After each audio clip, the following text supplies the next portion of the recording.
क्या आपको हमेशा टायर्ड फील होता है? क्या आप सुबह जगते हैं, आपको थकान लगती है? आप शायद अपने सुपर पावर को नहीं जानते, वो है नींद नींद नींद।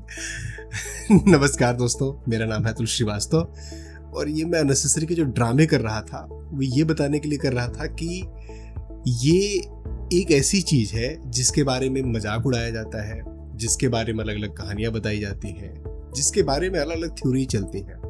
लेकिन क्या साइंटिफिकली आपने समझने की कोशिश की? क्या आपने साइंटिफिकली जानने की कोशिश की? क्या आपने एविडेंस बेस्ड और मेडिकल साइंस या अलग अलग तरीके की जो रिसर्च है उसके बारे में जानने और समझने की कोशिश की कि हम कई बार सुबह जगते हैं तो हमें थकान सी क्यों लगती है? क्यों ऐसा होता है कि हमारी नींद कई बार पूरी नहीं होती? कई सारे लोगों को नींद की प्रॉब्लम होती है, कई सारे लोगों को नींद की प्रॉब्लम नहीं होती, उसके बाद भी वो एनर्जेटिक फील नहीं करते। इसको समझने के लिए हमें पहली चीज ये समझनी है कि नींद इंपॉर्टेंट कितनी है। देखो, पहले तो सबके लिए 8 घंटे की नींद इंपॉर्टेंट है ऐसा नहीं है। जनरली 8 घंटे की नींद इंपॉर्टेंट है। तो पहली चीज तो ये है, सबके लिए 8 घंटे की इंपॉर्टेंट है नहीं। कैसे उसको सही किया जा सकता है, कैसे कम कर सकते हैं, कैसे ज्यादा कर सकते हैं, उसके बारे में भी बात करेंगे। सबके लिए 8 घंटे की नींद इंपॉर्टेंट नहीं है। वो अलग अलग लोगों के लिए अलग अलग हो सकती है, एज के हिसाब से अलग अलग हो सकती है, आप किस तरीके का काम करते हैं उसके हिसाब से अलग अलग हो सकती है, आपने अपनी बॉडी को ट्रेन कैसे करा है उसके हिसाब से हो सकती है। दूसरी चीज, नींद और जो नींद के बाद आपको एनर्जी फील होती है, मतलब ना नींद से जो आप रेस्ट लेते हो, इन दोनों में फर्क है। कई बार कई सारे लोग नींद लेते हैं, सोते हैं, प्रॉपर सोते हैं, उसके बाद भी उनको रेस्ट नहीं फील होता, उसके बाद भी वो एनर्जेटिक नहीं फील करते। इसका क्या रीजन होता है? देखो, नींद सबके लिए जरूरी है, हम ये जानते हैं। और नींद नहीं आना या नींद में जो प्रॉब्लम होती है, डिसऑर्डर होते हैं, इसको हम बल्कि डिसऑर्डर या प्रॉब्लम भी नहीं बोलेंगे, इसको डिसीज बोलेंगे, क्योंकि ये केवल आपकी प्रोडक्टिविटी तो नहीं कम कर रही है ना, ये आपकी हेल्थ की भी प्रॉब्लम है। और कई बार कम नींद लेने से हेल्थ की प्रॉब्लम आती भी है, मतलब नई नई हेल्थ की प्रॉब्लम आ जाती है। 3 तरीके के नॉर्मली हेल्थ की प्रॉब्लम होती है नींद ना आने से संबंधित। पहली प्रॉब्लम है इंसोम्निया, ये हम सारे जानते हैं, मतलब नींद ना आना, जैसे नींद नहीं आ रही है, रात भर जगे हुए हैं, नींद की गोली लेनी पड़ रही है तब नींद आ रही है। इंसोम्निया सबसे बेसिक प्रॉब्लम है, कॉमन प्रॉब्लम है, और ये आज के समय में किसी भी एज ग्रुप में देखी गई है। स्ट्रेस इसका रीजन हो सकता है। इसका रीजन अचानक से रात में कॉफी पीना, कैफीन आपके बॉडी में होना। इसका रीजन आपका बॉडी क्लॉक जो है उसका सेट नहीं होना। मल्टीपल रीजन हो सकते हैं। अभी हम पढ़ेंगे कि समझेंगे कि कैसे इसको सॉल्व कर सकते हैं, कैसे एक चीज में सेट कर सकते हैं इसको। दूसरी प्रॉब्लम है नार्कोलेप्सी। नार्कोलेप्सी में क्या होता है? बेसिकली आप रात में कई बार सोते हो, रात में कई बार नहीं सोते, लेकिन दिन में आपको ज्यादा नींद आती है, दिन में आलस आता है। मुझे जैसे दिन में आलस आता है, अब तो खैर वो प्रॉब्लम काफी कम हो गई है, बट दिन में आलस आता था और रात मेरी जगते कटती थी। और तीसरी प्रॉब्लम है स्लीप एपनिया। स्लीप एपनिया क्या होता है? बेसिकली आप सोते सोते सांस लेना भूल जाते हैं, सांस नहीं लेते, सांस रुक जाना, ये एक तरीके की प्रॉब्लम है स्लीप एपनिया। ये तीनों प्रॉब्लम तो नींद की जो बड़ी प्रॉब्लम होती है, जो नींद नहीं आती है। अगर इस तरीके की कोई भी प्रॉब्लम हो, जो मैं आपको चीजें बता रहा हूँ वो चीजें आपको करनी है, साथ में आपको फिजिशियन से जरूर मिलना है। ये कोई मेडिकल सलाह नहीं है। आप अपने फिजिशियन से, डॉक्टर से मिलिए, वो जैसा आपको बताते हैं उसको करिए, और जो मैं आपको तरीके बता रहा हूँ जिस तरीके से बॉडी को ट्रेन करने को, वो भी आपको करना है। सबसे पहले बात करते हैं स्लीप डेट क्या होता है। सिंपल सा फॉर्मूला है कि डेट मतलब क्या होता है? जो जितनी रिक्वायर्ड है माइनस जितनी आप ले रहे हो, जो बचा वो डेट, राइट? तो मान लो अगर आपको 8 घंटे की स्लीप चाहिए, आपकी बॉडी को 8 घंटे की स्लीप रिक्वायर्ड है, और आप 6 घंटे की स्लीप ले रहे हो, 6 घंटे की नींद ले रहे हो, तो 2 घंटे डेट हुआ। अब प्रॉब्लम क्या होती है कि ऐसा एक दिन नहीं होता, आप इसको क्यूमुलेट करते हो। 2 घंटे, मतलब 6 घंटे 6 घंटे 6 घंटे, है ना। तो फिर 2-2 घंटे वो बढ़ता चला जा रहा है। अब क्या वो 2-2 घंटे जो बढ़ता चला जा रहा है वो प्रॉब्लम नहीं करेगा? वो हेल्थ की प्रॉब्लम करेगा, आपके अंदर हेल्थ की बड़ी प्रॉब्लम करेगा। तो स्लीप के साथ कॉम्प्रोमाइज नहीं करना है वहां पर। ये समझो कि स्लीप एक तरीके का फ्यूल है, आपको रिचार्ज करती है। अब जैसे बाइक है आपकी, अगर बाइक में आप पेट्रोल डालते हो, पेट्रोल मत डालो, केरोसिन डाल दो, मिट्टी का तेल जिसे बोलते हैं केरोसिन ऑयल, केरोसिन डाल दो, तो क्या नहीं चलेगी? बाइक चलेगी, लेकिन डैमेज होगा, प्रॉब्लम आएगी, इंजन बैठ जाएगा, खराब हो जाएगा। उसी तरीके से अगर आप प्रॉपर फ्यूल नहीं लेते हो, नींद नहीं लेते हो जितनी रिक्वायर्ड है आपकी बॉडी को, और उसकी जगह पे आप कॉफी पी रहे हो, एनर्जी ड्रिंक्स पी रहे हो, आपको लग रहा है कि मैं इससे मैनेज कर ले रहा हूँ, तो ये आपकी बॉडी को डैमेज कर रहा है, आपकी बॉडी को नुकसान कर रहा है। अगर मान लो कोई ऐसा तरीका होता जिससे हम ये जान पाते कि हमें कितनी नींद की रिक्वायरमेंट है, मतलब कोई कैलकुलेटर सा होता, जैसे कैलकुलेटर होता है ना अलग अलग चीजों का कैलकुलेटर, वैसे अगर कोई कैलकुलेटर होता तो कितनी जबरदस्त बात होती। तो इसका कैलकुलेटर है। पहला कैलकुलेटर ये है कि, और ये जेनरिक कैलकुलेटर है, आपकी स्लीप में 4 साइकिल, 4 स्टेजेस होते हैं, N1, N2, N3 मतलब डीप स्लीप, और REM। ये 4 स्टेजेस होते हैं। N1 बेसिकली क्या करता है, ये बेसिकली क्या होता है कि शुरू के 1 से 5 मिनट के लिए ही होता है, मतलब जब आप सोना शुरू करते हैं और जब आप सो गए उसके ठीक बीच की, तो 1 से 5 मिनट होता है। फिर आता है N2 stage. N2 stage 5 minute की भी हो सकती है, 1 घंटे की भी हो सकती है। इस स्टेज में बेसिकली आपका बॉडी रिलैक्स, टेम्परेचर आपकी बॉडी का गिरना, आपकी बॉडी का टेम्परेचर कम होगा, आपकी बॉडी रिलैक्स करेगी, आपके दिमाग की प्रोसेसिंग स्लो हो जाएगी। ये सारी चीजें N2 में होती है। नॉर्मली ये N1 के बाद आती है N2, और इस स्टेज में, इस N2 में ये कितनी देर की होगी? नॉर्मली 5 मिनट से 1 घंटे के बीच में, किसी भी, मतलब कितनी भी ड्यूरेशन की हो सकती है। फिर आता है N3। N3 होता है डीप स्लीप। N3 में नॉर्मली आपको सपने नहीं आते, N3 में आपको कुछ पता नहीं चलता, N3 में आपको होश नहीं रहता, N3 में आपकी बॉडी रिपेयर हो रही होती है, आपका माइंड रिपेयर हो रहा होता है, सारी चीजें प्रोसेस हो रही होती है। उसके बाद आता है N4। N4 में बेसिकली जितने भी आप दिन में आपने काम किया, जितने भी थॉट्स आपके दिमाग में गए, उसमें से कुछ इंपॉर्टेंट होंगे, कुछ कॉन्शियस माइंड में जाएंगे, कुछ अनकॉन्शियस माइंड में जाएंगे, कुछ डिलीट होंगे, कुछ रिवर्क होंगे, कुछ स्ट्रक्चर्ड होंगे। ये सारी चीजें होती है लास्ट में। बेसिकली आप ये समझ लो कि आपके ब्रेन की क्लीनिंग हो रही है, और यही टाइम होता है जब हम सपने देखते हैं। जब हम N4 स्टेज में होते हैं तब सपने देखते हैं। कई बार ऐसा होता है कि हम ऐसे बिस्तर पे लेटे, और जैसे ही हम लेटे तुरंत अचानक से सपना देख लिया, बट आप देखोगे तुरंत आपकी नींद भी खुल जाती है। अचानक से आप N4 में चले गए थे ना, तो आपकी पूरी साइकिल नहीं कंप्लीट होगी। और ये जो N1 से लेकर N4 तक की साइकिल होती है, ये ऑन एन एवरेज 90 मिनट की होती है। इसीलिए अगर कोई नींद में गया और बीच में आपकी नींद खुल गई, ज्यादातर आप देखोगे कि कम से कम 90 मिनट, मतलब 80 मिनट से लेकर 90 मिनट, 100 मिनट, उसके बाद ही आपकी नींद खुलती है। अचानक ऐसा नहीं हो कि ठीक आधे घंटे बाद नींद खुल गई। ठीक आधे घंटे बाद नींद तब खुलती है जब आपके दिमाग में कुछ चल रहा होता है ना, कि मुझे अभी जगना है, मुझे अलार्म लगाना है ना, 2 मिनट के लिए मैं लेट रहा हूँ, ऐसा कुछ होता है, तब वो आप आधे घंटे में आपकी नींद खुल जाती है। 90 मिनट के आसपास ऑन एन एवरेज स्लीप चलता है। ये एक साइकिल चलता है, N1, N2, N3, N4। इसके बाद ये साइकिल फिर से रिपीट होता है, फिर से आप N1 स्टेज पे आ जाते हो, फिर आपकी नींद हल्की हो जाती है वो 1 से 5 मिनट के लिए, और फिर आप N2 पर जाते हो जो 5 मिनट से 1 घंटे तक चलती है, फिर N3, फिर N4। इसीलिए कई बार होगा कि सपने आप, जरूरी नहीं है कि शाम, मतलब सोते ही देखो, कई बार आप बिल्कुल आखिरी में सपने देखते हो, सुबह के समय सपने देखते हो। एक्चुअली आप सपने हर बार देख रहे होते हो, क्योंकि पूरा प्रोसेस हर बार चलता है। Deletion, dream, arrangement, brain cleaning, ये हर बार हो रहा होता है, लेकिन आपको याद लास्ट वाला रहता है। अब ये जो साइकिल है 90 मिनट के आसपास, ऑन एन एवरेज एक आदमी को, एक स्वस्थ इंसान को जो ठीक ठाक फिजिकल वर्क करता है, और एक जेनरिक बात है, इसको 4 से 6 स्लीप साइकिल चाहिए होते हैं। 4 से 6 स्लीप साइकिल मतलब मोटा मोटा 7 से 9 घंटे के बीच में गिनी चाहिए। अब ये तो हो गया जेनरिक बात। अब कई लोग ऐसा क्यों होता है कि पूरा 8 घंटे सोते भी हैं, उसके बाद भी उनको नींद आ रही है, या कम सो रहे हैं फिर भी नींद नहीं आ रही है, अलग अलग चीजें।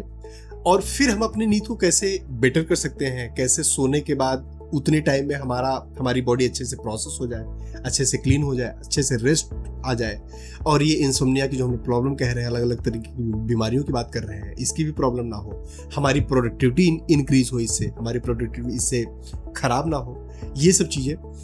तो इसके 2 एस्पेक्ट हैं, 2 अलग अलग थॉट प्रोसेस है। मैं आपको दोनों बता रहा हूँ, आपको दोनों लेना है तो आप दोनों ले सकते हैं, कोई एक चूज करना है वो एक आप चूज कर सकते हैं, और एक भी नहीं लेना है तो आपकी मर्जी। मैंने दोनों लिया और दोनों के हिसाब से चीजों को मैनेज करने की कोशिश की अपनी जिंदगी में। पहला थोड़ा सा स्पिरिचुअल एंगल है, बट एक्चुअली स्पिरिचुअल नहीं है, ज्यादातर आपके फिजिकल बॉडी से रिलेटेड और आयुर्वेद और जो मतलब एंशिएंट साइंस है उससे रिलेटेड है। तो बेसिकली ये कहता है कि अगर आप कुछ चीजें करो तो आपकी बॉडी को नींद की रिक्वायरमेंट, स्लीप की रिक्वायरमेंट धीरे धीरे कम हो जाएगी।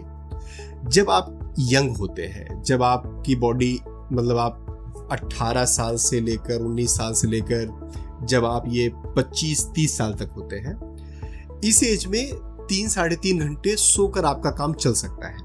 उसके बाद फिर आपकी धीरे धीरे आधे घंटे बढ़ेगी। बट इसके लिए अजम्पशन लेता है, ये मतलब प्रोसेस जो कहता है कि आप डेली मेडिटेशन कर रहे हैं। अगर आप मेडिटेशन करते हैं तो हम देखते हैं कि धीरे धीरे हमारी जो नींद की रिक्वायरमेंट है वो कम होने लगती है। अब इसका रीजन एक तो ये हो सकता है कि अगर आप मेडिटेशन करते हैं तो प्रोबेबली आपकी बॉडी बेटर तरीके से हील होती है। जो आपको 4 से 6 स्लीप साइकिल की जरूरत पड़ती थी, प्रोबेबली आपको 2 स्लीप साइकिल की जरूरत पड़ती है, किसी को 2.5 की जरूरत पड़ती होगी, किसी को 1 स्लीप साइकिल की जरूरत पड़ती होगी, पता नहीं। तो पहला ये है कि मेडिटेशन करने से आपकी स्लीप साइकिल कम होती है। दूसरा जो इसका तरीका है इस अपने स्लीप साइकिल, अपने मतलब स्लीप की रिक्वायरमेंट को कम करने का, वो है अपने खाने में चेंज करना, अपने फूड में चेंज करना। तो बेसिकली जितना ज्यादा आप रॉ फूड खाओगे, रॉ फूड मतलब जैसे फल, फ्रूट्स है ना, मतलब जो फ्रूट्स आप खाते हो, सैलेड आप खाते हो, या उबला हुआ आप खाते हो, है ना, चना उबला हुआ आप खाते हो, या कोई आपने ये स्प्राउट्स बनाए और स्प्राउट्स आप खा रहे हो, जितना ज्यादा आप रॉ फूड खाओगे आपके स्लीप की रिक्वायरमेंट उतनी कम होती चली जाएगी। अब इसका क्या है कि कितना रॉ फूड, नॉर्मली ऐसा कहते हैं कि जो आपकी टोटल 24 आवर का इंटेक है, उस 24 आवर के इंटेक में करीब 50% आपका रॉ फूड मिनिमम होना चाहिए। मतलब अगर आप 3 टाइम खाना खाते हैं तो हर टाइम या तो आधा आधा या एक टाइम पूरा और एक टाइम आधा आपका रॉ फूड होना चाहिए, चाहे केवल फ्रूट्स हो, चाहे केवल सैलेड हो। या ऐसा हो सकता है कि आप तीनों टाइम खाना खाते हैं तो तीनों टाइम आप नॉर्मल खाना खाइए कम क्वांटिटी में, बट जितना आपको फूड टोटल खाना है, जितना खाना टोटल खाना हो उसका आधा पका हुआ खाना खाइए, आधा कच्चा खाना खाइए, सैलेड, फ्रूट्स, है ना, कोई भी स्प्राउट्स, अंकुरित दाल, चना या बॉयल, ऐसा खाएंगे। ऐसा करने से भी हमारी स्लीप की रिक्वायरमेंट कम होती है।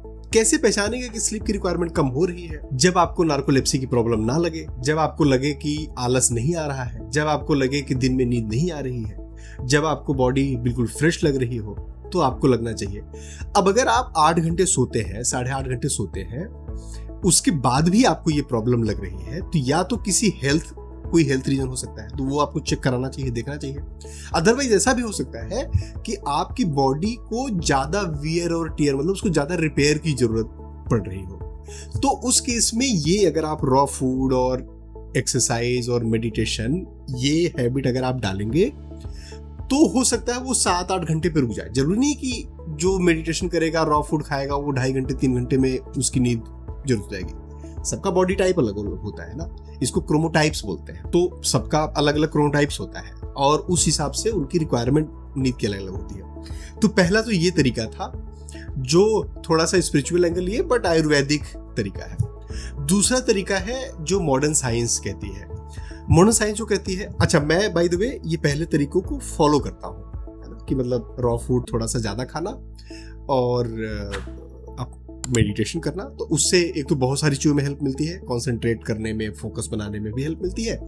बाकी ये स्लीप वाली प्रॉब्लम तो मेरी काफ़ी कम हो गई है। दूसरा इसका साइंटिफिक तरीका है, जो या बल्कि हम साइंटिफिक दोनों को बोलेंगे, हम बोलेंगे मॉडर्न वे है, राइट। अभी जो मॉडर्न साइंस की का तरीका है, ये तरीका कहता है कि लोग 4 तरीके के होते हैं: बियर, लॉयन, वुल्फ और डॉल्फिन। जो बियर होता है वो बिल्कुल सुबह सुबह जगेगा, एनर्जेटिक रहेगा, और दोपहर होते हैं एनर्जी डाउन, शाम तक फिनिश, राइट।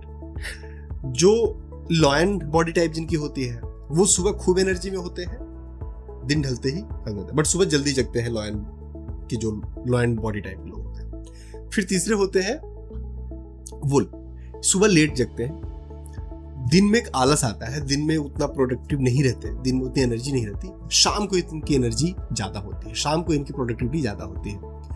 और जो डॉल्फिन बॉडी टाइप के लोग होते हैं, ये इनका बिल्कुल रैंडम स्लीप साइकिल होता है, कभी भी जग गए, कभी भी सो गए, कभी भी जगा लो, 2 दिन जगा लो, 2 दिन जग जाएंगे, 2 दिन सुला लो, 2 दिन सो जाएंगे, ऐसा। तो ये डॉल्फिन। अब इनमें से, और ये जो मॉडर्न मेथड कहता है, मॉडर्न साइंस का मेथड कहता है कि ये 4 बॉडी टाइप है। अभी इसमें से कोई आपका एक बॉडी टाइप होगा, लेकिन इस बॉडी टाइप को बदला जा सकता है। कैसे बदला जा सकता है? ट्रेन करके। ट्रेन कैसे करते हैं? कुछ स्टेप्स हैं ट्रेन करने के, अपने बॉडी को ट्रेन करने के कुछ स्टेप्स हैं। पहला स्टेप है अलार्म क्लॉक का यूज करो। अलार्म क्लॉक आपको अपना फोन वाला यूज नहीं करना है, क्योंकि ये कहते हैं कि जो घंटी बजने वाला वो होता है ना, जो अलग से अलार्म क्लॉक होता है, आप उसे यूज करो, अपने फोन में अलार्म मत यूज करो। आप ये फोन मतलब यूज करने को मना करते हैं बिल्कुल सुबह, सही भी बात है। वो आपके बॉडी के बायोलॉजिकल साइकिल को फिक्स करती है, सही करती है। और सिंस आप फोन नहीं यूज करते, तो डोपामाइन आपके बॉडी की एनर्जी को ड्रेन नहीं कर पाता सुबह सुबह ज्यादा। दूसरा स्टेप है सोने के पहले 90 मिनट पहले, या मतलब 1.5 घंटे पहले या 2 घंटे पहले आपको हॉट वाटर से बाथ लेनी है। ये भी आपको हेल्प करता है अच्छी तरीके से सोने में। अब होता क्या है कि हमें लगता है कि यार हॉट वाटर से बाथ लेंगे तो पानी तो मतलब शरीर तो गर्म हो जाएगा, और अगर बॉडी गर्म रहेगी तो नींद आने में प्रॉब्लम होगी, मतलब हम सब जानते हैं। लेकिन ऐसा नहीं होता। जब आप हॉट वाटर से बाथ लेते हैं तो आपकी बॉडी गर्म हो जाती है। जब गर्म हो जाती है तो आपके बॉडी के पोर्स ज्यादा ओपन हो जाते हैं। ज्यादा ओपन हो जाते हैं तो एनर्जी बहुत जल्दी से निकलती है, और जब जल्दी से निकलती है तो आपके थोड़ी देर के लिए तो बॉडी का टेम्परेचर बढ़ेगा, बट वो फिर कूल हो जाता है, बॉडी का टेम्परेचर कम हो जाता है। इससे आपकी बॉडी को और माइंड को सिग्नल मिलता है स्लीप में जाने का। तो जो हम लोग अभी N1 N2 स्लीप पढ़ रहे थे ना, आप N1 में तुरंत चले जाएंगे। होता क्या है कि हम N1 में नहीं जा पाते। जब आप N1 में चले जाओगे तो नींद में आ जाओगे, उसके पहले हमारा वो ना स्क्रॉल करते करते नींद और उसमें ज्यादा समय चला जाता है। तो हॉट वाटर दूसरा इसका सजेशन है, दूसरा तरीका है, दूसरा स्टेप। तीसरा है फिक्स रूटीन, बिल्कुल फिक्स रूटीन। सोने का और जगने का तो टाइम फिक्स होना चाहिए। ये कहते हैं कि आपकी बॉडी टाइप कोई भी हो, किसी भी तरीके की बॉडी टाइप हो, अगर आप अपना सोने का और जगने का टाइम फिक्स कर देंगे, डेली उसी समय जगेंगे, डेली उसी समय सोएंगे, नींद नहीं आ रही है कोई बात नहीं, सुबह अपने जो भी आपने एक टाइम फिक्स किया है जग जाएंगे।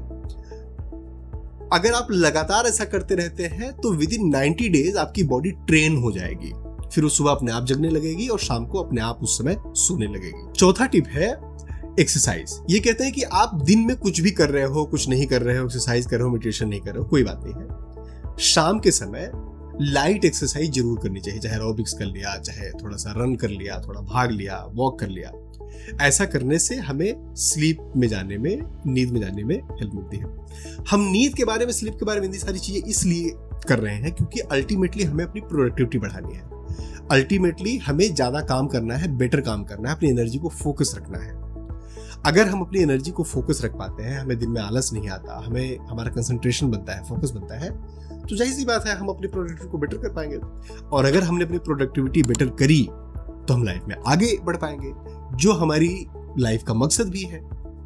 मुझे उम्मीद है कि ये लाइफ हैक्स आपको बहुत ही जबरदस्त हेल्प करेंगे। अगर हेल्प कर रहे हैं और वीडियो आपको पसंद आ रही है तो प्लीज इस वीडियो को लाइक करिए, अपने दोस्तों से शेयर करिए, और अगर मान लीजिए आपने अभी तक मेरे चैनल को सब्सक्राइब नहीं किया है तो प्लीज सब्सक्राइब करिए। और हाँ, जब आप ये सारी चीजें कर रहे हो ना तो अपनी हेल्थ का, अपनी मेंटल हेल्थ का जरूर ध्यान दीजिए।